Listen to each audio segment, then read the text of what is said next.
Let's go, baby. Space talk time. You already know what it is. Arthur Moats in the building. And I'm extremely excited to talk about today's game, man. Obviously just got back from the stadium. Electric. Whew. Was one of them ones, baby. Was one of those ones. But like we always do, we'll start the show off the way that we like to, man, in terms of, let me know where you guys are tuning in from. But even before I get to there, let's make sure we pay this bill on the front end. So today's Space Talk is brought to you by Manscaped, the leaders in below the waistline grooming. Shout out to them, baby. Shout out to them. But more importantly, man, we know that they have the Lawnmower 4.0 and their performance package, which is extremely important when you're talking about just your regular, personal hygiene and care like that. So you definitely want to tap in with them. But more importantly, use the promo code, which is Moats. You get you 20% off along with free shipping worldwide at manscaped.com. So you definitely want to check them out today. But with that being said, ladies and gentlemen, yeah, baby. We got out of that stadium with a dub, man. I can't wait. So now, let me know where you're tuning in from, man. We'll give those big boy shout outs to start this show off the right way. But yes, indeed, man. That was a beautiful one, baby. All right, we got Scrooge Greedy tuning in from the 918 Tulsa, Oklahoma in the building. We did that today, man. Steelers Nation. No, for a fact, we definitely did. It was big time, man. Big time shout out. All right, we got CDs, 86, checking in from the 540 Virginia. Grant Patterson, the 757, just got done getting scouted by VCU's baseball. Shout out to you for that as well, man. And even glad that you're up here on the stream with me as well, man. I like it. Jeff H, the 919 in the house. That's that North Kakalaki right there. Let's get it. Steve Brooks tuning in from Portsmouth, Virginia. P-Town in the house. You know I can't believe that. Big time love. John Cooper, the 315, baby. Up in Bills country. Respect. I know they got a game going on right now. Then we got Rishi R, the 209. Modesto, California. And let's see. We will start with my man. John Campbell, the 419 near Toledo, Ohio. Salute you. Scott Gradowski, the 317. And we got the homie Mook 984 tuning in from 479 Fayetteville, Arkansas. Got major love for each and every one of y'all that are up here today. And make sure y'all go ahead and like this stream while you are at it. Subscribe to the channel if you have not done so, and all that other good type of stuff. But let's talk a little bit briefly, in terms of, or not briefly, but just in terms of my initial reactions to the game. Like I said, I was in the stadium for all 4 quarters. Did not give you the half and half like normal. So with that being the case though, man, let's get into this thing. Steelers get the dub 20-18, and it was a lot to dissect, man. When you first talk about the beginning of the game, I thought that Kenny Pickett and the offense was moving the ball. I was liking some of the calls by Matt Canada, especially on that opening drive where we finally got an opening touchdown. I mean, when's the last time we had an opening drive touchdown, So it was definitely good to see that. I thought that throwing the ball wise, I liked the intentions. Obviously, on the opening drive, you obviously have, George Pickens, Deontay, Claypool all making different plays. But as a whole, I thought that we started off that drive the right way. And then obviously Najee Harris capping it off with the touchdown. But then, the Bucs, they came back and they were starting to do some of their stuff. And we could see some of the issues that we were having just in the sense of our ability to consistently get after Brady and create that type of pressure early on. But, it was one of those things where in that first half, we kind of had that high a little bit. And then it was like a little bit low, right? And then obviously we know how the 2-minute offense or whatever we want to call it, that whole thing played out, obviously giving Brady and them guys the ball back and just giving them a chance to kind of stick around. And that was a weird thing. But the thing that I was liking throughout that first half specifically was just the fact that I felt like for the majority of the time we were being aggressive. Obviously we went forward on 4th down early on in the game to get, that pickup to ultimately put us in position to score with Najee. But it was just kind of that feeling of, man, they're out here understanding that field goals are not going to win this game. You got to score touchdowns. You got to be aggressive. And you ultimately have to keep a lid on the defense. And that was the one thing when you're talking about this defense, and in particular this secondary with some of the guys that they had out there. For them to be able to go out there, match up with a Mike Evans and a Chris Godwin, and ultimately be able to keep the lid on top of this defense and make Brady and those guys have to execute, have to snap the ball 10, 12 times and ultimately punch it in. I thought that they did that extremely well, and that was a big reason why, when you're talking about the Bucs offense and them not being able to really capitalize at times in the red zone, like that's a part of the plan. You're going to keep the lid on the defense and allow them to get the little stuff, allow them to dink it, dunk it. That's fine. But when that field gets condensed in this red zone time, now we got to see what those guys can do in terms of execution. And for the majority of the time, we made the plays that needed to be made in that section. So I was definitely pleased to see that from the guys. But obviously, that was, like I said, the first half when you're talking about the Kenny Pickett element of it, right? And what the offense looked like under him. But then you shifted over to the second half. And obviously, we know Kenny goes down, unfortunately. I think they said it was a concussion. And from just, like I said, our vantage points in the stadium, definitely like he hit his back of the head and stuff like that. So I can understand, them being extra precautious. And trust me, rightfully so, man, with the way the NFL is currently right now. Obviously, we know concussions is even more at the forefront. So you always want to be safe and, a little bit more overcautious in terms of that. But it was cool to see, man, Mitch come out there. And I'm not going to lie, man, being in the stadium, it was kind of funny to me just because you could feel this kind of like identity crisis, so to speak, man. People didn't know if they should cheer for Mitch, boo Mitch. I mean, we're getting the Kenny chance. It was kind of all over the place. But once Mitch got in and got settled, the stands really started to open up, man. The fans really started to support him. And that was the promising part because we remember how it was on the front end with Mitch and how it just was never this support for him, regardless of if he was good enough or not. It was just never there. But for him to come out there in that second half and do what he did, I mean, he really was one of the impactful players for us in terms of getting us out of that stadium. I'm hitting up a couple of big third down pickups. Shout out to him and Chase Claypool building that rapport. What the heck, man? It was good to see Chase also respond. But sticking with Mitch, man, being able to go from that situation of being benched mid-game 2 weeks ago. You kind of being viewed as the scapegoat, you being viewed as the reason why, this team was struggling. And obviously we talked about the context with that, but it was cool to see that he did not give up on himself. He did not give up on this team, nor did he allow a business decision to be a personal issue. And what I mean by that is he could have easily, put his head down, went into the tank, and ultimately said, I'm not going to keep it pairing. You guys don't need me. You had Kenny. But what we said a couple of weeks ago when they made that switch was, hey, man, if you're Mitch, man, you got to still be prepared because anything can happen. An injury could take place. Kenny could play bad, whatever. Anything could go on, but they might come back to you, and you want to make sure that when they do call your number, you put your best foot forward. And when you look at, obviously, the stat line he finished with, all in the second half, 9-12, passing 144 yards, 1 touchdown, 142 for the QB rating, and then, averaging 12 yards through the air. That was probably the best performance we've ever seen from Mitch. But just to add to, some of the stuff that he was able to do, even when we talk about the clutch element of it, man, we knew scoring a touchdown was going to be huge. But then we also knew that, hey, man, Brady and them got that ball back and were able to score at the end. And ultimately, when they weren't able to get that 2-point conversion, shout out to 5'5" Devin Bush. Let's get it.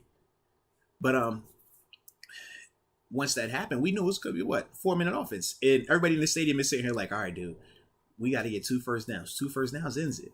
But you obviously had that kind of like, all right, can he do it? Is he capable or not? And yeah, it was one of those parts where you didn't really feel confident until after you see him, make a couple of those third down throws. More importantly, the most impressive throw to me was that 3rd and 16 after the penalty. He hits Claypool on that left sideline, man. That was massive right there. And like I said, shout out to Claypool as well, because for him, what was all the criticism he's been hearing all week? You need to bench him. You need to trade him, cut him, do whatever. George Pickens, Deontay, and all this other stuff. But it was cool to see Chase kind of block out that noise and ultimately put together a performance that reminds us of why we drafted him and why we are excited about him. But this is the consistency part that we're talking about when we speak specifically on Chase Claypool. We know that he's capable of all of this. We've seen it before. We know he's capable of going up and being a big-time receiver, making 50-50 catches, stretching the field.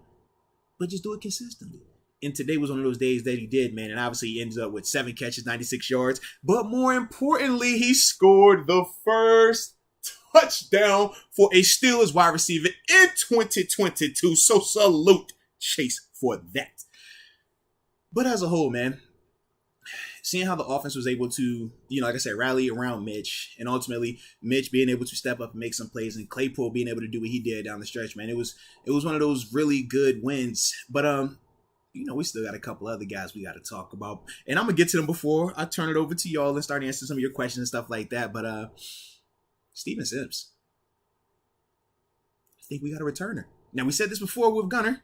We're going to say it again now. Because Steven, man, when he holds onto the ball, and that was the biggest issue, right? We talked about him in the preseason, the big difference between Steven Sims and Gunnar Olszewski. Both of them were electric. Both of them had big returns. But if you remember, in the preseason, Steven was the one who put it on the ground. So part of the hesitation with him early on was like, yo, you got Gunnar, the all-pro. Steven has put the ball on the ground in the preseason. You don't really want to deal with that. But through, Gunnar opening that door, Steven came back this week.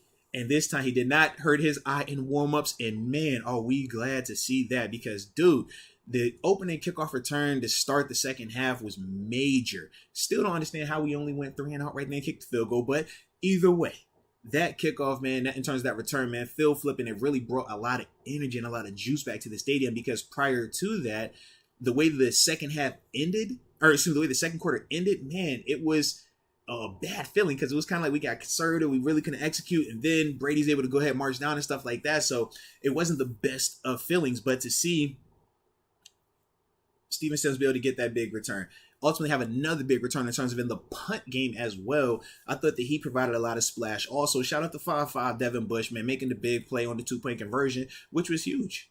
They get that 2-point conversion, it's a tie game. Now we're talking about you got to go down there and get a field goal position to go down there and score.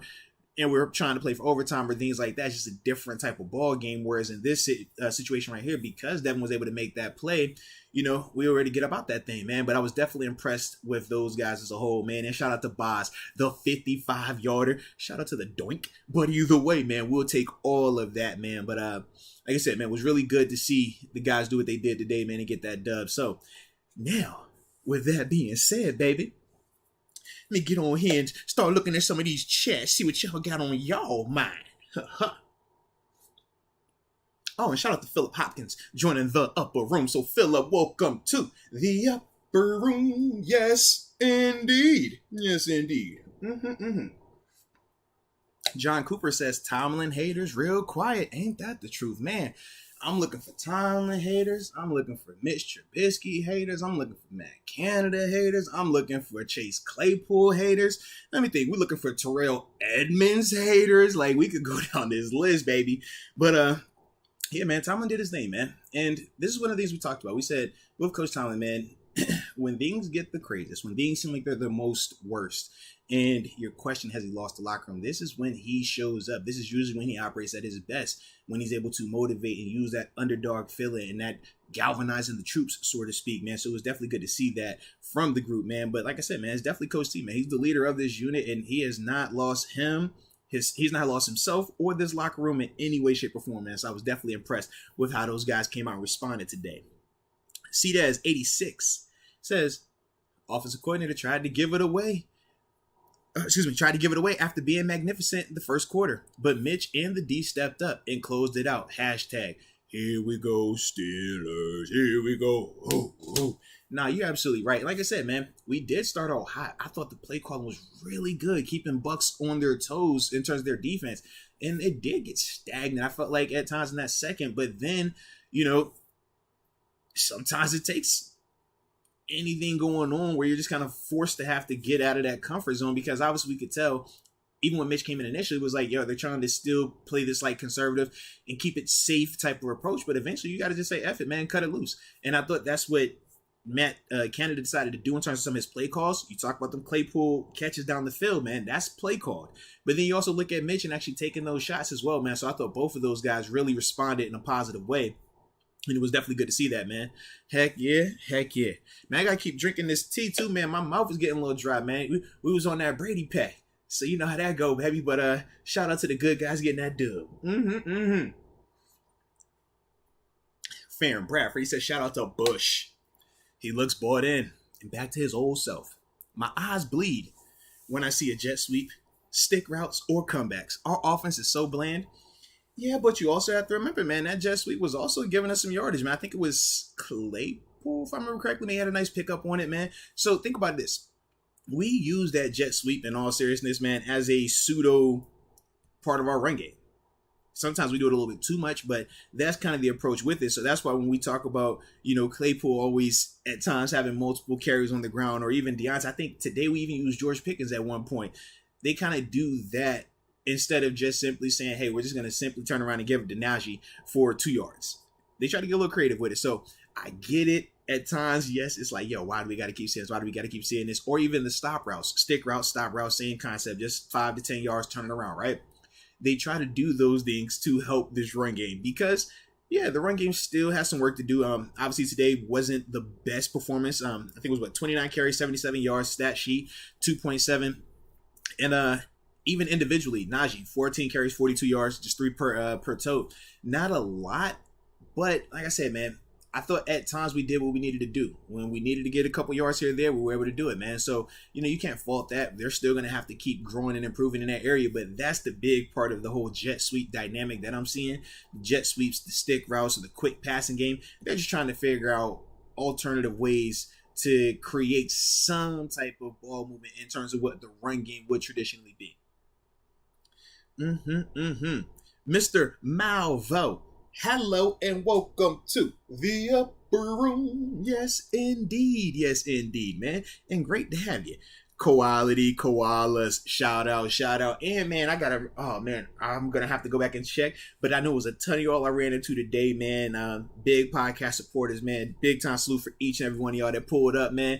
And just show some love, man. I always got love for y'all, man. So definitely appreciate y'all for that, man. All right, Farron Bradford, he says, I hear you, Moats, but we need packages for these wide receivers to stretch the field vertically. Because first half, our guys were better than theirs. Air it out some. No, I agree, but you also have to remember, too, some of the protection issues as well. The more you want to air it out and stretch it deep, the more you're going to have your offensive linemen protect for longer periods of time. And there was a part of this game where the protection was not as smooth as we would have liked it to be, or in a manner where you could just consistently take those shots. And at the same time, too, you have to remember, this offense, man, we talk about growth and development. You can't just jump from being abysmal at times to now we're going to be this high-powered offense. Nah, it's got to take some time. I thought today there was a good step in that right direction in terms of you seeing them, whether it was Kenny or Mitch at quarterback, opening up a little bit more. And I think that will continue to happen the more these guys get continuity. Now, once again, depending on how long Kenny is out with this concussion and stuff like that, that could stunt the continuity as well, because these past 2.5 weeks, or this past week and a half, has been them getting used to Kenny, getting used to how he approaches, getting used to how he reads, how he throws the ball. And Matt Canada's getting used to calling calls specifically for him. Whereas now, all right, second half, you have to make that adjustment to Mitch. So depending on what this week of practice looks like, now are you trying to reset and start creating different things for, what Mitch can bring to the table and how this offensive line protects for him again and these receivers again. So even though, like I said, it's not to where we want it to be, we can at least see some of that uptick in terms of some of those downfield shots you're referring to. And I think we will see more and more of that. But like I said, this is a part of it. It's a work in process, baby. But today was definitely good. It was definitely a good one. All right. Samurai Finn. Kenny will retire. Undefeated against Brady. Hashtag GOAT. Yes, he will, man. Yes, he will. I can't wait. I mean, he's undefeated, man. Can't lose to the GOAT. Can't lose to him, man. So shout out to Kenny for that. I was wondering, how does that work? I mean, I know how it works, but like, do we give like Mitch like a asterisk next to that, or nah? Either way, it's all good.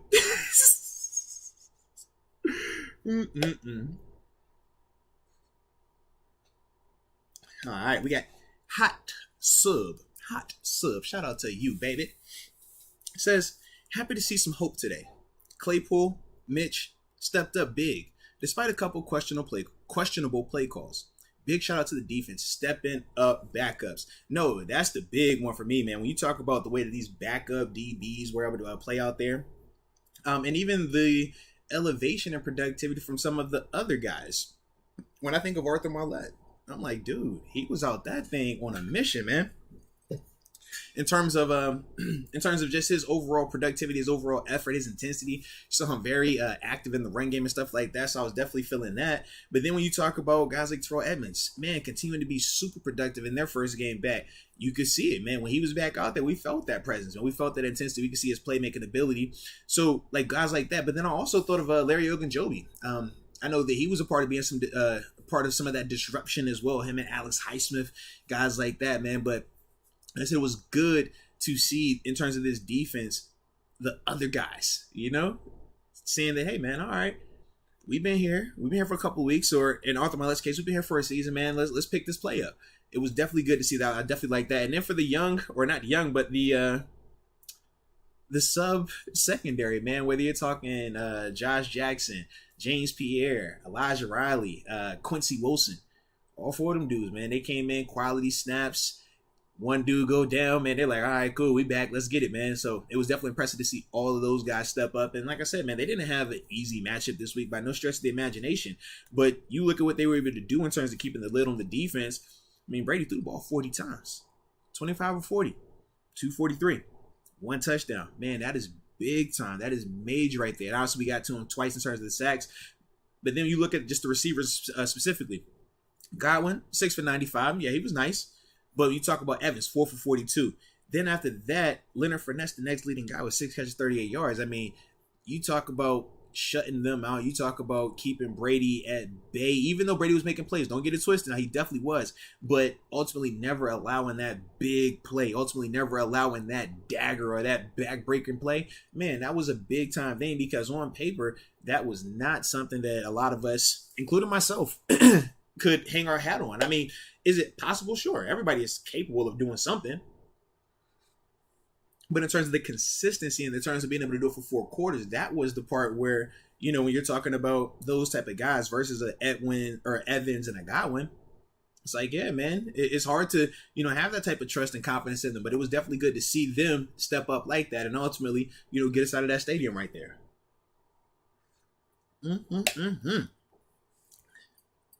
Tell them, Google East, tell them.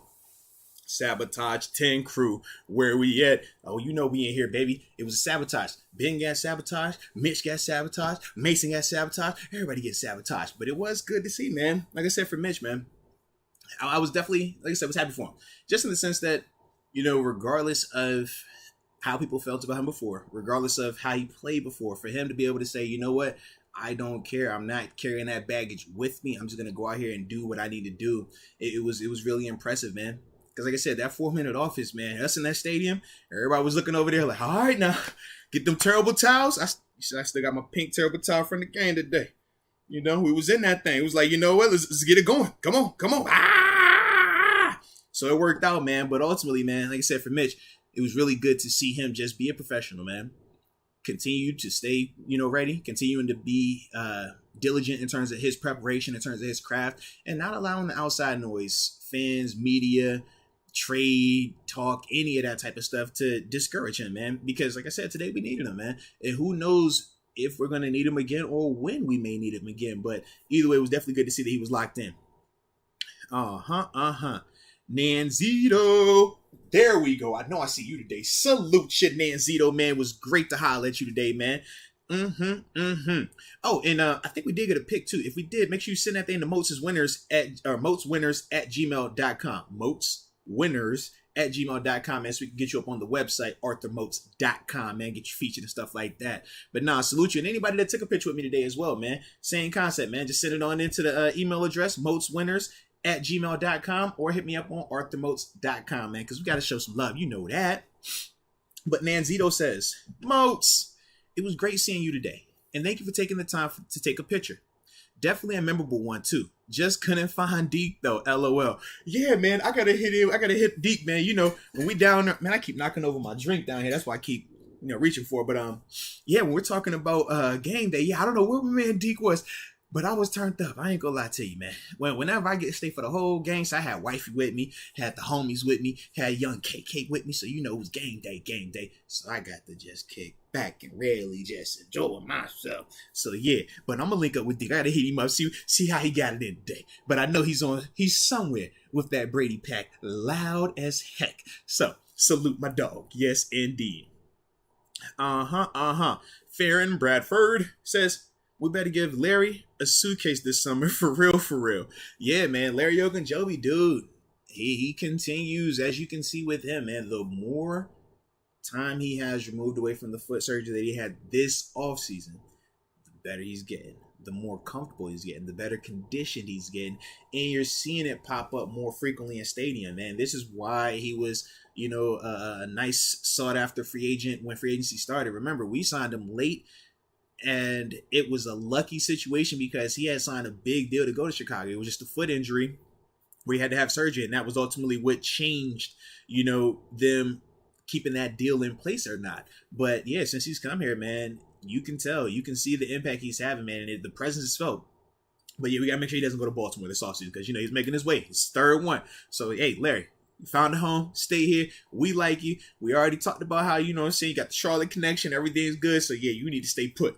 But no, it was definitely good though, man, from him, man. And like I said, man, I'm just continuing to be excited to see what he can keep doing. The more comfortable he gets in this system, the more comfortable he gets with, what we're asking him to do, and also with this coaching staff getting more comfortable with him as well. So yeah, like I said, shout out to him for that, man. All right. Shout out to Lou Bull. And like I said, shout out to everybody that's up here today on this particular space talk. I know I initially had it set for 7:30. I didn't know what time I was gonna get back from Ackleshore. It always state I was gonna be it, but I was able to make it back in a timely manner for y'all, baby. So salute. So make sure y'all liking this stream as well. Po favor. Lubo. He says that's the Mitch from Chicago and the Bills. Mitch balls out. Can't nobody tell me that's the same Mitch from earlier this season. Yeah, man. When you're talking about that version of Mitch that was out there today, that was very similar to what we saw in the preseason when he was in Buffalo. I know at times he did do that in Chicago as well. And that was part of the reason why the Steelers were so confident and so convinced that he was the one they wanted to sign. Remember when free agency opened up, we signed him within like the first 30 minutes. We didn't waste a lot of time. That was the guy that we knew we wanted. So we know he's capable of it. And as I told you from what I was privy to during OTAs and minicamp, before it was any fans and stuff like that, it was like, man, this dude looked the part. He made all the throws that you wanted, took the chances, looked like the clear leader. But we talk about the human element of it, and we talk about just, when you're not feeling confident at work. And at times it did look like that, regardless of what we want to paint in terms of the reason for that. But either way, it was definitely good to, like I said, see him be able to come back with the confidence, come back with that belief in himself, and just ultimately go out there and execute the way that he did, because he's definitely capable of this. When when we talk about both of these guys, and you've heard me specifically talk about how both of these guys, I think, are good quarterbacks. And they're just at various stages in their career, but both of them bring something to this offense. Both of them bring something to this team. But like I said, for Mitch, man, it was just good to see that, hey, you got another opportunity. Cool, you take advantage of it. Now, I don't think it's this big ordeal about a QB controversy, unless y'all say it is. I ain't say that. All right. But if y'all did, I just throwing that out there. But either way, with both of those guys, though, I think that, like I said, it's going to be fine however it works out. Like I said, with Kenny obviously being in the potentially in the concussion protocol this week, we'll see how that plays out. But like I said, with both of those guys, they showed that, hey, man, in stadium, they can take care of business, man. And all we got to do is believe in them. And when you support these dudes, regardless of who they are, and they're able to go out there and play with confidence, man, we can see them produce results. So I definitely, was impressed with that. Cam Mo Kid 17, aka my baby brother. Shout out to you, bro. You already know, big time love. So shout out to Devin Bush and Chase Claypool. Big bounce back games. No, 100%, man. Like I said, with both of those guys at various points in times this season, they've, had their jobs called under fire. Whether you're talking about Claypool, just last week, people are saying, hey, man, this dude is not capable of being a 50-50 completion guy or a downfield receiver or an NFL receiver. This guy can't keep his feet. He can't, do this and do that. And I understand it because some of the criticism was warranted. But you see how he was out there responding today, and that's the beauty about the NFL. When you talk about it being your living, breathing resume, it's week by week, man. You know, you can go out there and have a bad game, but you come back that following week and put on, man, people gonna forget that and they're gonna be talking about what you did that day. And that's one of the things for Chase that he gets to experience right now. He gets to feel like he's the man. Shoot, I was seeing people leaving the stadium saying they're going to get Chase Claypool jerseys. I said, okay, well, shout out to 11B. Let's go make a wish. All right. And then when you talk about D Bush, that 5-5, no, this season, man, he's definitely been a lot more confident. He's playing with a lot more trust in himself. And I do think it's a combination of a lot of things. When you're talking about him being further removed from the ACL, him ultimately having another season in the league, the pressure of it being a contract year, the pressure of them rotating guys in terms of Miles Jack and Robert Spillane with him. And then also the pressure of him not having to go out there and play every single snap either. I think all of those things have really set up a nice situation. Oh, and did I forget Brian Flores as well, right? Shout out to him. I just think all of those variables have really put Devin in a place where he's able to just continue to worry about football and football only and continue to grow. And trust me, it's not perfect. We're not saying that.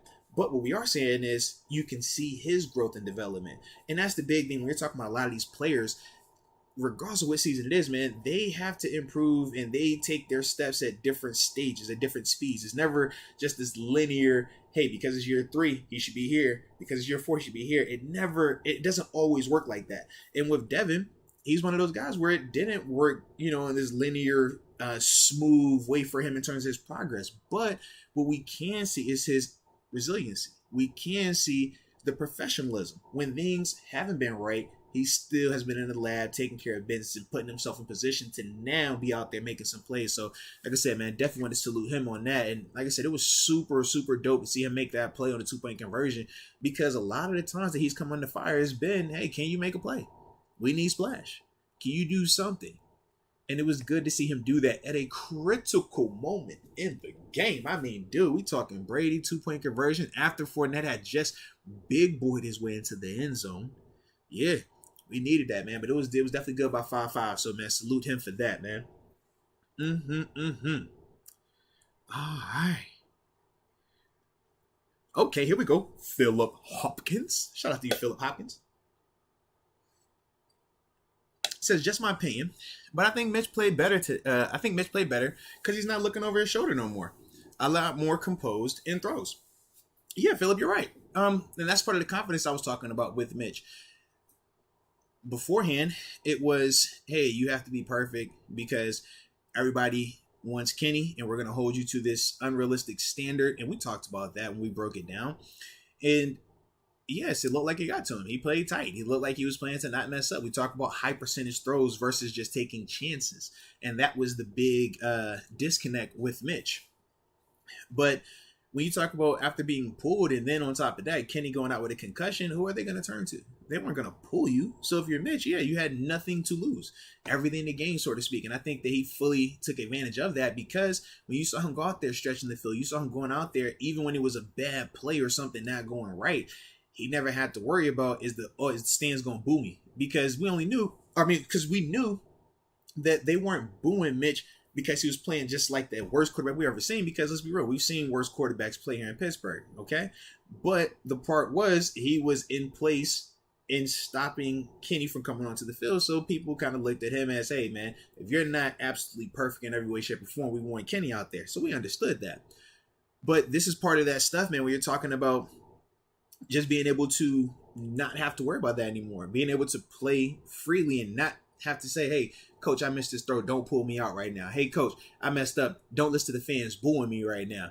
That was the part for me where I could see Mitch and could see him just being, who he really, Mitch being the quarterback that we thought we signed.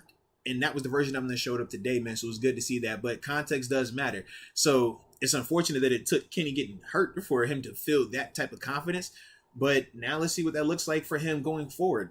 Like I said, regardless of if he starts another game here or not, just for himself individually, because who knows when his number is going to get called again like that. And he's going to need to come into a stadium and hopefully get us out of a stadium, right? So, like I said, definitely want to salute him for that, man, as well. But shout out to you, Philip, for that, for the comment, too. All right, Google East. If Kenny is healthy, would you stick with him? Uh-oh. See, I thought we weren't doing QB controversies today. We doing QB controversies today? I thought we was going to save that, man. I mean, no. For me, though, I keep my energy the same. If it was Mitch starting at quarterback thus far throughout the season, he had got hurt and this whole ordeal played out, I would still say you go back to the quarterback that started, because I believe in continuity. I believe in the fact that when you are talking about being on a team and you're following a leader, you want a clear, concise guy. You do not want to feel like, oh, it's this guy this week. Oh, it's this guy this week. Oh, now we're back to this guy. It's hard to do the flipping back and forth. So to me personally, even though Mitch did come in, I thought he played a heck of a game in the second half. And statistically, we could see he even finished with better numbers than Kenny. And you can make a case that he played better than Kenny. That's for other people to debate. I'm not into that. But the big reason for me why I would still go back to Kenny if it came to that is just the continuity element of it, because we're finally starting to build under him, right? 2 weeks. It's like, man, you want to see, can we keep developing this? Can we keep expanding this? Whereas if you switch back to Mitch, now you're having to reset again. And it's like, man, you don't want to keep having to have everybody else around you keep flipping. All right, well, Kenny plays this way, so we're used to this. We're used to this, the way he talks, the way he commands the offense, the way the calls are called for him and things like that. Oh, now it's Mitch. Okay, now we got to switch it to that. It's just hard to keep going back and forth like that in a season while still trying to maintain, that positive flow. And obviously, we've had success doing it before, but we saw even how that played out for us in terms of with Mason and Doug. It's like, yeah, you can get away with it at times, but it's very, very difficult when you're talking about going back and forth. So that's why for me personally, I would not go back to Mitch right now. If Kenny is healthy and Kenny's good to go and he's out the protocol, I'm going back to Kenny just because of that right there. Less about who I think is the better guy or who played better and things like that, because it's not about that to me. It's about the continuity part. So that's why for me, I would go back to him if he passed the concussion protocol. But I also would wonder, and this would be for the chat as well, man. If Kenny does have to sit for the whole week in terms of practice, and he's not cleared until the end of the week, do you still start him if he didn't practice as a rookie? Because it's different when you're talking about veteran quarterbacks like Ben, Aaron Rodgers, Brady, where it's like, yeah, they don't need to practice. They can just show up to the game. But if it's a rookie quarterback, do you keep that same vibe? So let me know in the regular chat as well, man. If Kenny does have to sit for the whole week of practice, do you still start him on Sunday if he clears the protocol at the end of the week? So, yeah.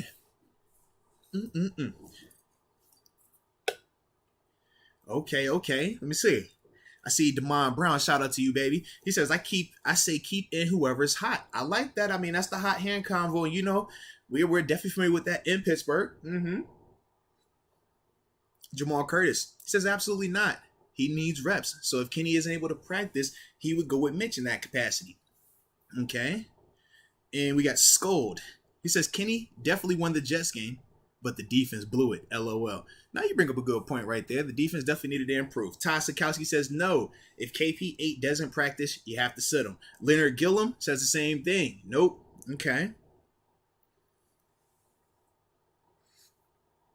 Yeah, because that's one of those ones for me, man, where it's like we understand what Kenny has brought to the offense just in terms of, how he's able to read, take some of the chances, just being more prone or having his settings a little bit better in the sense of, hey, stretch the field. Whereas for Mitch, up until today, we really hadn't seen that in Pittsburgh from him.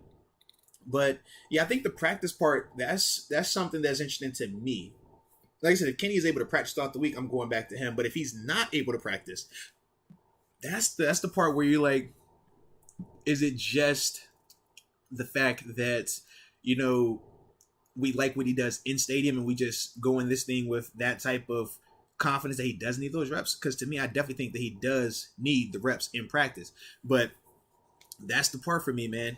Like I said, if he's not able to practice because he's in the protocol, and that's the difference. It's not like we're talking about, oh, he rolled his ankle, but he's going to be out there. It's this and that. It's like, nah, in the protocol, we know everybody handles that differently. The severity of it is different. So we will see how it's monitored and how he responds to it as well. But that was definitely something that, popped up to me a little bit as we were having this whole little space talk. So shout out. Who asked that question? Googlies? Shout out to Googlies. All right, the Funky C had 5-5 showed up. Was Moats on the back of his jersey? No, man, 5-5 was doing his thing, man. I would just say I had his support because I threw on my 5-5 hoodie when I went into attendance today, and it was good out there, though, man. I was glad to see the little homie, though, man. He, in terms of Devin, man, he's one of those guys that, right or wrong, he's been under a lot of criticism throughout his career here. Some of it, like I said, is warranted. Some of it not so much. But either way, it was good to see how he's been handling it this season because it doesn't get easier.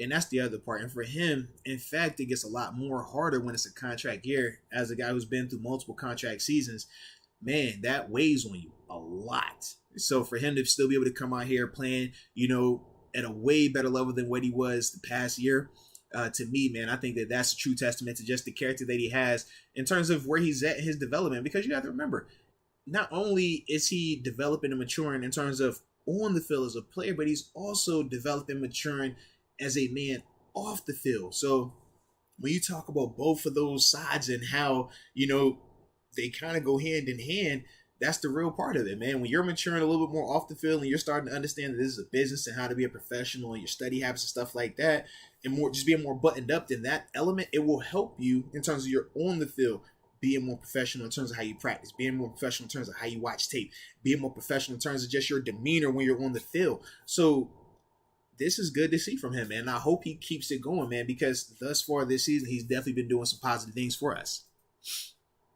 All right, Damon Brown. He says, in Chicago having a ball. Shout out to Chicago. Shot-town. We're living for the moment, talking right now. All right. If you hip to the black ink, you know what it is. All right. But he says, in Chicago having a ball. My Georgia Southern Eagles. Oh, Lord. Here you go, Damon. I knew you. Could I at least get to Wednesday before I had to talk a little college ball, man? Jeez. He says, my Georgia Southern Eagles were bad hosts to JMU in Statesboro, Georgia this weekend. And Deontay and Claypool caught the ball. Hell, Southern. I can't stand you. Oh, my gosh.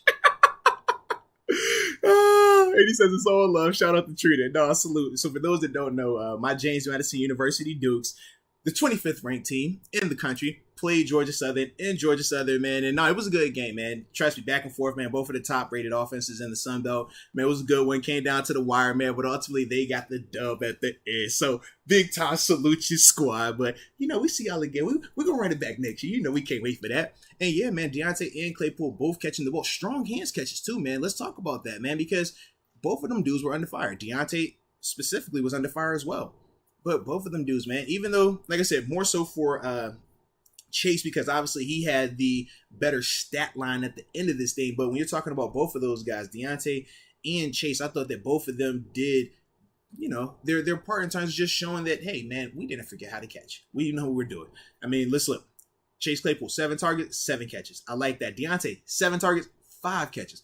Way better than last week when it was, 13 targets for 5 catches. Now, I still didn't get all the George Pickens action that I was looking for, but still got 6 targets out of him, 3 catches. But like I said, for him, man, he still has a lot more that he's capable of. We definitely know that. But he still came up with some timely catches, man. So salute him for that. All right, Lubo. Shout out to Lou. Bo. Says, I think telling Mitch to be careful with the ball, play mistake-free football, and leave it up to the defense is what hindered him. Mitch should start. Well, this is the thing. When you talk about the time when we were communicating that to him, at that point of the year, it was the opener. We didn't know what this offensive line would look like. We didn't know, what Matt Canada play calling would look like. It was a lot of questions, and you knew in that capacity that, yeah, the best way to win was by playing mistake-free football. You don't want to turn it over. You want to ultimately, maintain a steady running game, play through Najee, rely on your defense and special teams. So that was the plan. So I understand why he was as safe as he was. But the problem was when it was getting to the point where it was just too safe. And like we talked about, it's the difference between, when you're making high percentage throws and it's a good thing, and high percentage throws being a bad thing. Case in point, we talk about, man, it could be, and the example we had used in the past with Mitch was if it's 3rd and 12, if it's 1st and 10, a 5-yard pass to the flat, that's a great throw. It's safe. You're playing zone coverage, catch 5 yards. We're good. It's a high percentage throw, right? Instead of just trying to take a shot just for the sake of taking a shot. But the difference was if it's 3rd and 12 now, and we got that same throw versus this same coverage, I don't want that 5-yard out anymore. Even though it's a high percentage throw and on paper it's the throw to make, No, I don't care about that throw right there because it's 3rd and 12. We need to stretch the field. And that's where he had to understand when to take a little bit more chances. And at least today, we can see him kind of shift in, his settings, so to speak, man, because I'm not that 3rd and 16, man. The one he hit the Claypool, I was concerned. I was definitely concerned, man. Coming off the penalty, we're like, bro, Mitch typically doesn't take these type of chances. Typically, he's gonna drop this thing off in the flat. But he showed that, hey, man, give him a chance. He can make something happen, man. So big time salute to him for that. All right. And Lubo also says, shout out to the defense. Oh yeah, Gunner lost his job. As my daughter would say, he dead. Yeah, man. Gunner. Oh, man. Gunner. Yeah. The way Steven was playing today, it's going to be tough. But you know what? The same thing I said to Mitch. Not personally, but when we're talking about Mitch, when he got pulled for Kenny Pickett, and we said, hey, man, don't take it personal. It's business. You open that door. You allowed it to happen. Now you got to deal with the consequences. What you have to do is remain professional. You don't quit. You don't check out because you're literally one play away. For Mitch, one play away. Kenny goes out with a concussion. Mitch comes in. So for Gunner, even though you might be embarrassed, you might have your pride hurt. Your feelings might be hurt. You might be feeling super duper salty. It's okay. I felt that way too at times. But what you have to do is understand that, hey, man, you got to be professional because you never know. You could get an opportunity and it could happen the next game. I mean, literally, you go out there, man, and Steven Sims gets hurt, God forbid, or something happens, man, you'll be getting a helmet. What you going to do in that situation? Are you going to capitalize on it? And it might not be next week. It might not be 3 weeks. It might be week 12. But whenever it happens, you got to be ready to go. So that's the thing for Gunner, man. Yeah, but in the interim, yeah, Steven is definitely keeping that helmet. So shout out to Steven for that. Hot sub says, with quarterbacks, especially the Steelers being prone to hits, having 2 or more valuable is shown to be essential. No, I agree, man. That was definitely something that, when we were in the stadium today and Kenny went down, it was kind of like, dude, it's not the end of the world that Mitch is coming into this game right here. Because we've already seen this dude have some success at times. We've already seen this dude do some things at other spots. And obviously, even here in Pittsburgh, he has some type of success, but it wasn't enough of it. It wasn't consistent enough. But when you talk about having 2 guys that are very close in terms of where they're at this stage, not saying who has the higher ceiling going forward, who's going to have the better career, but right now it's not this big drop off between those 2 guys. And that's part of the reason why, I'm sure with Coach Simon, when he was talking about just getting the pop or that energy feeling from Kenny a couple of weeks ago, it wasn't a hard decision to make in that vein because play-wise, these guys are very similar. These guys are capable of doing similar things, but we know in terms of who we want to get behind and, just in terms of the stage of the career they're at, for Kenny as a rookie, yeah, you have a lot more optimism around him, and rightfully so. But being able to have both of those guys, a veteran and a rookie, this is the perfect scenario for that, man. It went bad.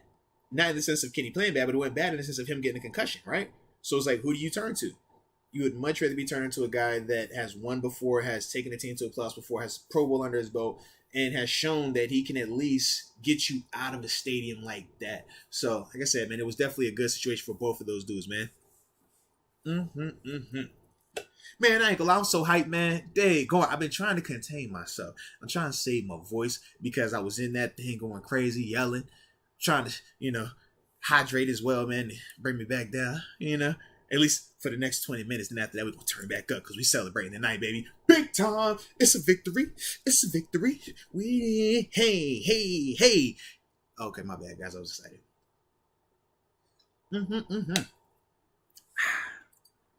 But let's see what the homie Mike Hood had to say. Salute to you, Mr. Moats. Our team showed fire and heart today. I'm happy with the heart eyes. No, man, that's the truth, man. 100%, man. I was like, as an alum, that was one of the ones where you're just like proud. One of them feelings. Because everything was in place for this team to not perform the way that they did today. Whether you're talking about it being Brady coming to town, whether you're talking about the amount of secondary players that we had out, whether you're talking no Pat Frymouth, no DeMarvin Leal, just everything across the board. Kenny getting hurt, having to turn to Mitch. Like, it were multiple occasions, multiple times on the field or throughout the 4 quarters of football that this team could have, turned it in. Been like, look, man, it's just not our day. It's not working for us. It's Brady. It's going to happen. But they never did. And that's one of the things when you're talking about why you continue to root for this team.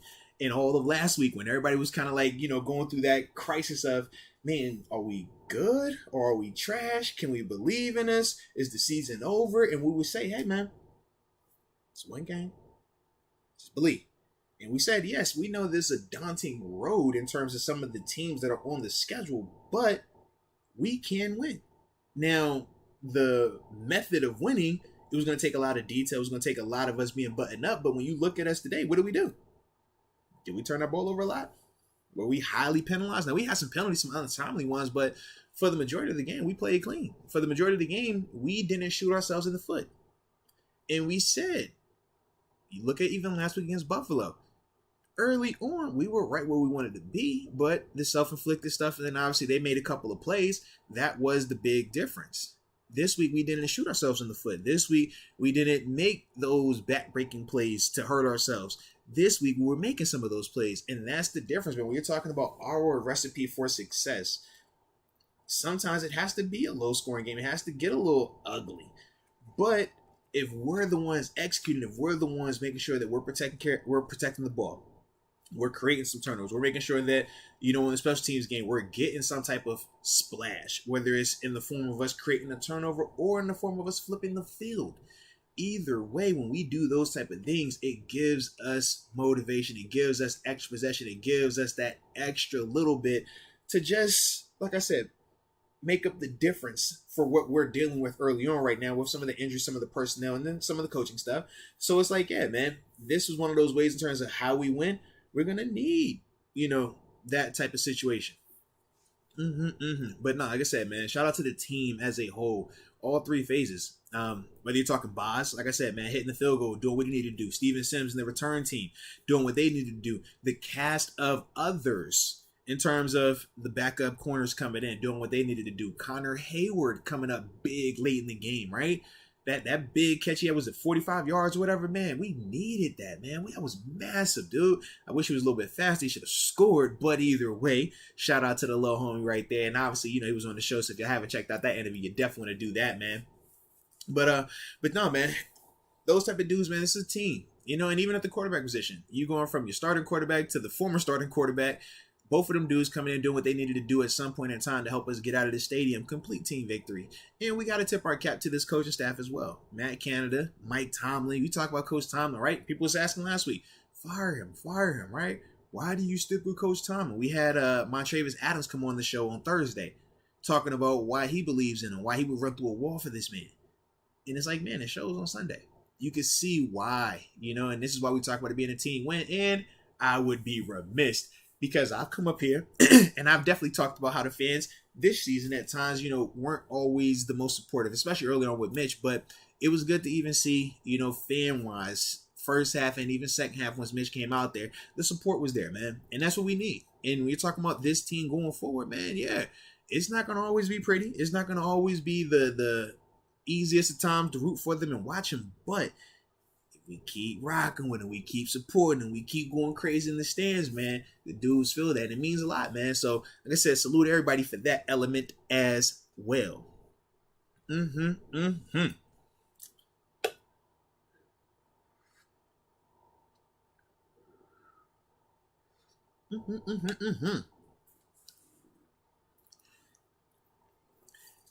Let's see.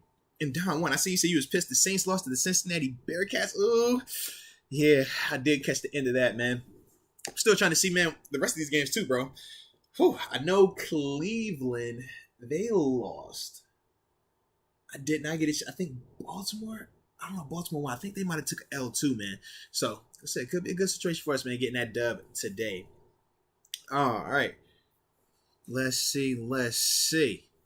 Oh, Cam OK. Oh, Camo Kid 17, little baby bro, you know what time it is. Says, how much impact do you think Flores had for today? He seems to know how to play Brady very well. Now, you bring up a good point. For those that don't remember or don't know, yeah, Brian Flores, man, has a really good record against Brady. Obviously was able to, or not just Brady, but New England as well, man. Being able to, just understand his strengths and weaknesses. Obviously, he was on the staff while Brady was up there in New England as well.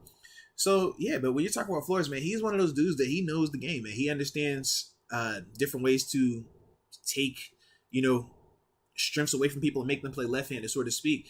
And when you're talking about Flores as well, he's also one of these guys that his background is in defense. He understands tendencies, but he also understands what's coming next. And that's some of the stuff that when you're talking about specifically playing Brady, it's important to know that because he is one of those guys that he has telltale signs. Anytime in short yardage and he hurries to the ball, it's QB sneak.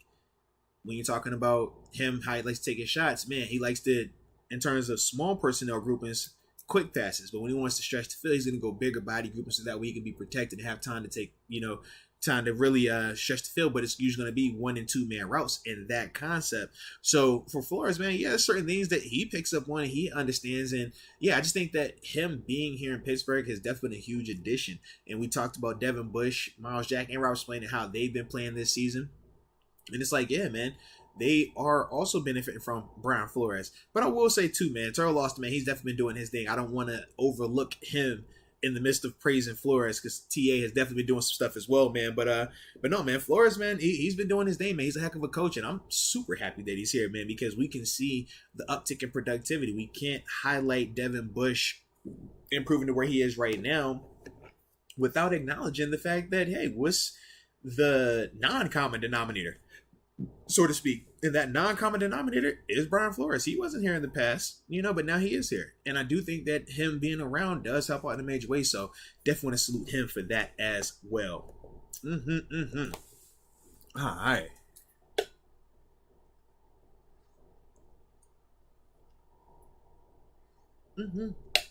Danzito, the homie, says the vibe at the stadium was definitely amazing. No, it was, dude. And that's what we need, man. That's what we were missing, I felt like, at times earlier in the season. It's like, man, you come into the stadium and it's dead. It's like, man, I get you want this player out there, but, bro, if the energy is this flat, what do you think these players are feeling? And I know as players, man, yes, we are not supposed to really be affected by fans, but do fans help? Yes. When fans get turned up and they going crazy, you don't think we lose our mind when Renegade gets played? Come on now. So when you're talking about how it was early on, yeah, that sucked. But today, man, from start to finish, man, the crowd was where it needed to be. The energy was there. And I will say this too, man. Salute the Bucs fans too, bro. They was out there. They was happy too.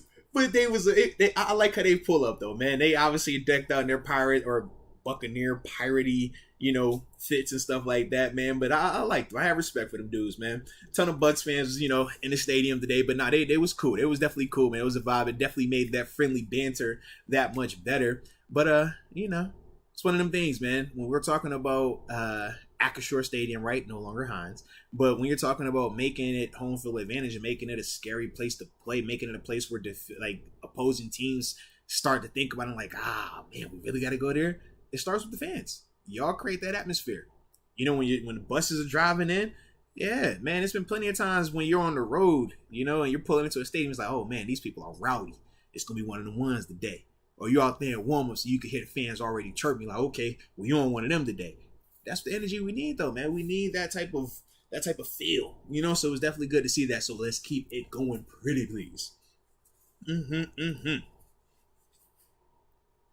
All right. Then we also have Tommy Vincent says, should we be concerned about Najee? Well, let's see. I think the reports this week were that he had a plate removed out of his foot or something like that, right? The big thing is, his health. They're saying that he is getting healthier and healthier, but for me, I still have a big issue in terms of trusting in anything that they're saying as it pertains to Najee's health, because of how they handled his health in training camp in terms of the messaging. Remember, when it was in training camp, it was simply stated that he got his foot stepped on and that was it. We had no clue that this was a Liz Frank he was dealing with, nor do we have any clue that a steel plate was put in his shoe at some point in time either. So when you're talking about some of those things, it does make me feel a little bit more concerned about his health, because when you're talking about him as a running back, he needs to be healthy, and more importantly, he needs his feet to be healthy so that way he can get in and out of his cuts and stuff like that. So, and that's on top of just him missing training camp time and having to get his vision and his feel for the football game and his feel for, being out there and getting that back. So it's a lot that's kind of at play there. But as long as he is continuing to be more and more healthy, I don't have a ton of concern. But I have not had a chance to go back and watch this game from just a film perspective, see him exclusively and see what he looks like to that level. So once I do that, then obviously I can give you a little bit more context going forward. But for right now, I think that, as long as he's continuing to progress in the right direction, I keep playing him as long as it's not going to do anything that's going to set him back. The reason why I say I keep playing him is because for Najee, the reps are what he needs. So me resting him for the sake of, hey man, this foot's not going to get any worse. It's going to keep getting better, but I don't want you to play right now. I don't think that helps him. I think for him, he needs to just keep seeing it, keep feeling it, and that's going to help him in terms of just getting back to the Najee that we know. But I also think, like I said, the health part, that's the one that I'm waiting to hear from the coaches. But like I said, it's just hard because of how they've been handling him, man, in terms of what they communicate versus what's actually going on with him. And Jalen, man, I wanted to see more Jalen today. Honestly, man, it was just one of those things that he didn't get a ton of opportunities. Obviously, he played and stuff like that, but I would definitely have liked to see him just getting more touches, man, as we talked about this week on the podcast. But I'm trying to think, rushing wise, he had 2 touches, so not a lot there, and I don't think he had any targets passing wise. I know he was open a couple of times in terms of the pass, in terms of like the flats and stuff like that. But yeah, he's one of those dudes, man, that I want to see him continue to get his role, at least get more opportunities. But yeah, that was one of those ones today where it just didn't call for it. And you're looking at this running game in particular today, it was different. We did enough. But it was, obviously had to rely on the arm, and defense took care of business as well, man. But yeah, that was one of them ones though right there, man. So with Najee, we will see, man. We will definitely see what that looks like for him going forward, man. But I'm hoping that it's not nothing that is going to get any worse. And like I said, since the steel plate was removed from his shoe and stuff like that, at least, or I think it was his shoe, not his actual foot. So like I said, that's a plus. But it's like, man, we're hoping that, the further removed he is from that, the better he's going to be. And ultimately, he can get back to giving us those type of performances that we are accustomed to seeing from Najee. Mm-hmm. And shout out Sunset Beaches as well. And let's see when we got in the regular chats. Fried Dollar says Arthur Daredevil Mollett. Nah, man, Mollett was doing his thing, man. I always get turned up whenever he go out there and start putting on, man. Arthur M, part of that amazing society. Yes, indeed. But no, man, it was good to also see that for him in particular, we know what the reports were. Last week in Buffalo, he was the one that called some of the guys out in the locker room. Was asking, hey, man, if y'all find something funny, like, what is it? Let me know. Because we just got beat. We got whooped. There shouldn't be a lot of joking. There shouldn't be a lot of keying going on. We should be, pissed off about it, especially when you're first getting in that locker room. So it was good to see that not only was he a guy that, in that particular sense could be a leader from a vocal standpoint, but you could also see today on the field the uptick from him in terms of his productivity and being a leader in terms of showing it as well, man. So I definitely wanted to tip my cap to him, man. We're gonna have to get him on the show too soon, man, because like I said, I'm definitely liking what I'm seeing from him, man. We gotta chat to the homie, gotta chat to my author partner, that. But no, man, and he's been one of them dudes, man, that at times we know he's not the most complete player, but this dude fights, scratches, and claws for every single thing out there. And when you talk about a guy that gets it, this is a guy that's been on multiple teams. He's bounced around this league, so it matters to him. Me and Deke, man, we broke it down. We talked about, his journey, so to speak. And when you watch him play, he plays like that. He plays like he doesn't have a tomorrow, like his back's against the wall. I think Edmonds gave the quote, when a dog got his back against the wall, what you think a dog gonna do? Come on now. But that's how Mollett was, man. And that's the thing that I like about his game. And since he's come to Pittsburgh, man, he plays with his hair on fire. And he's always 100% full go. And he's a playmaker, man. So big time salute to the homie right there. Yeah, man. Let's get it. And Chris B, I see you shouting out, Larry. Absolutely, man. Absolutely. Larry Ogunjobi, man, he did his thing, man. Like I said, I'm big Larry NG, man. Big fan of him. Like I said, even dating back to when he was at UNC Charlotte. That's when I first got introduced to him when I was doing some of my training down there. And ever since then, when he got to the league, even in Cleveland, I was the silent rooter. I was like, yes, do your thing, bro. Keep going, keep going. So now I don't have to root silently for him. I can actually root publicly for him. So big time salute to Larry as well, man. But nah, man, definitely impressed with him. And like I said, man, the further he goes along in terms of getting back healthy from his foot injury, the foot surgery that he had this offseason, man, the better he's gonna be. So nah, definitely salute big Larry Hogan, Joey baby. Yes, sir. Yes, sir. But that's why we picked him up, because he's capable of this. That's why Chicago wanted to sign him, because when he is healthy and he's good to go, this dude's a problem on the field, man. All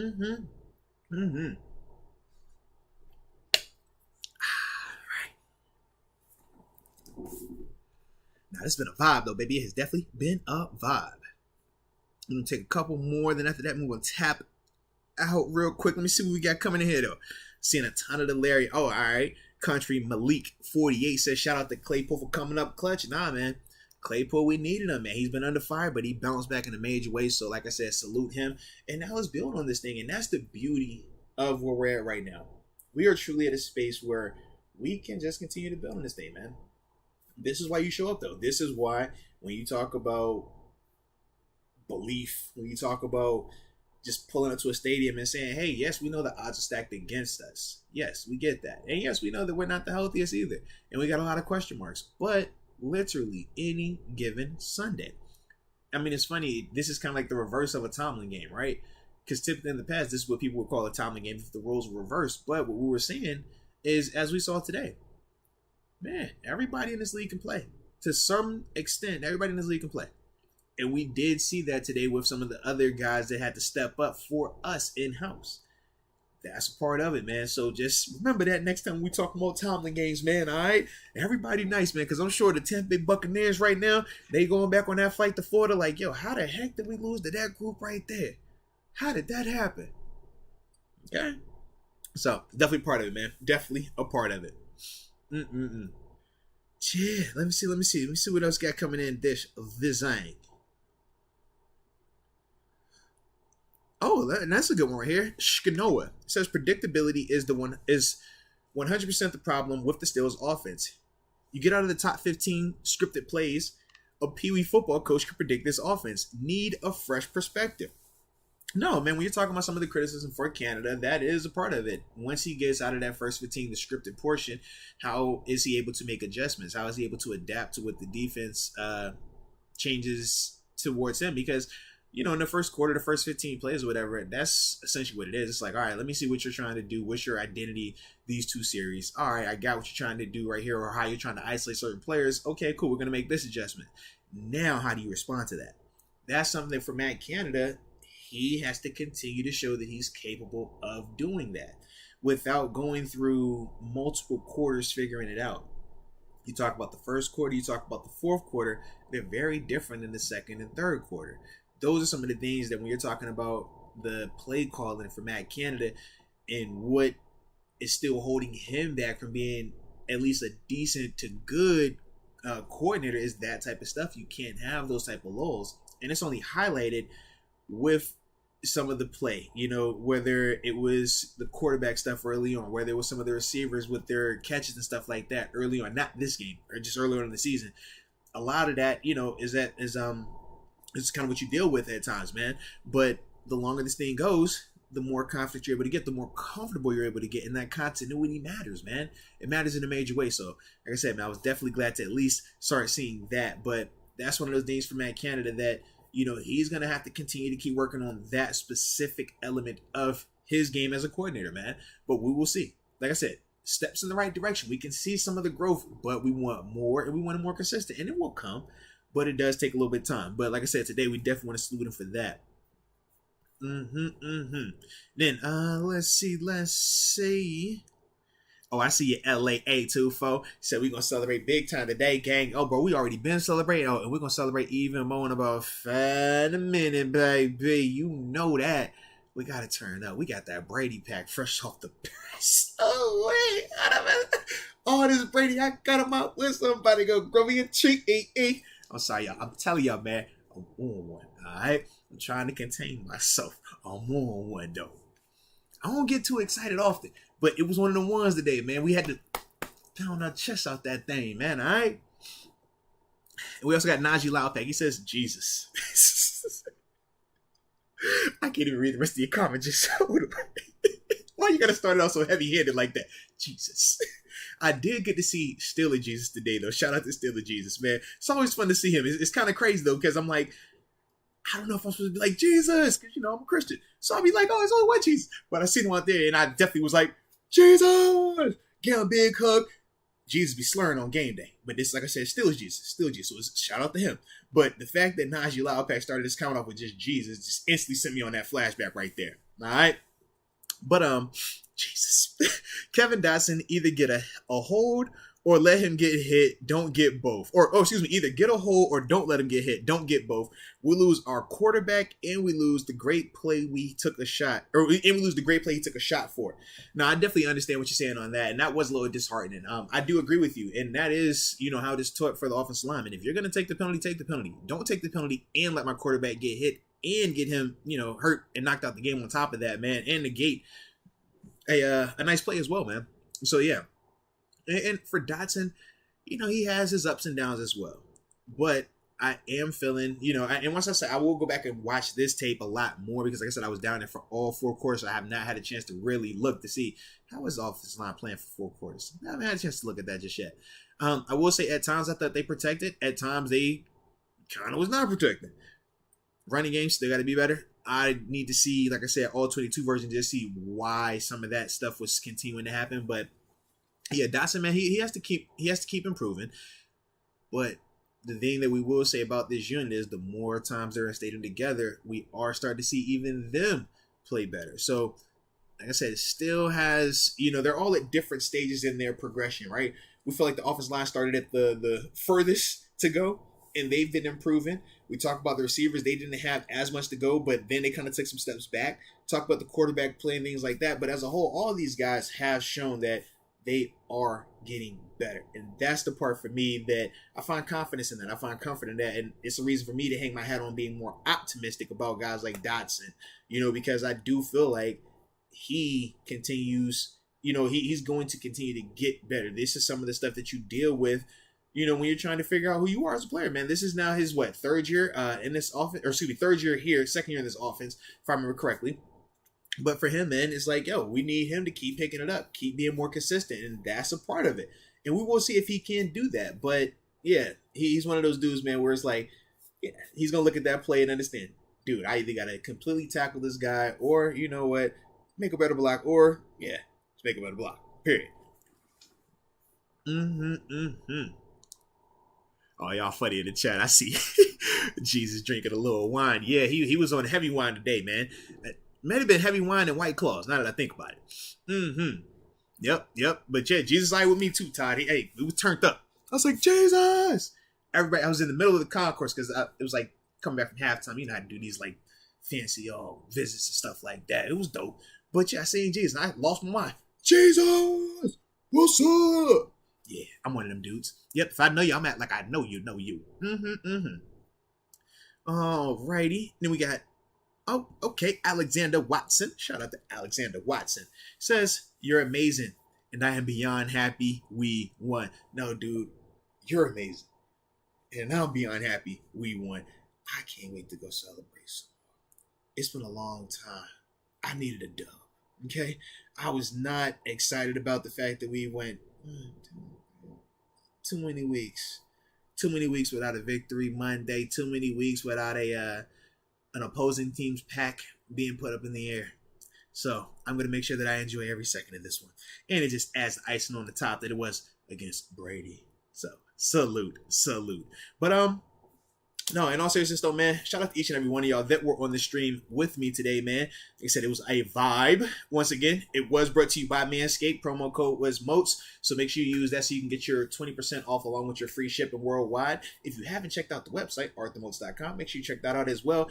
And on the way out of this thing, like the stream. But either way, man, let's turn up. It's a victory. So put them packs in the air. Stay safe out there. And until next time, baby. Peace.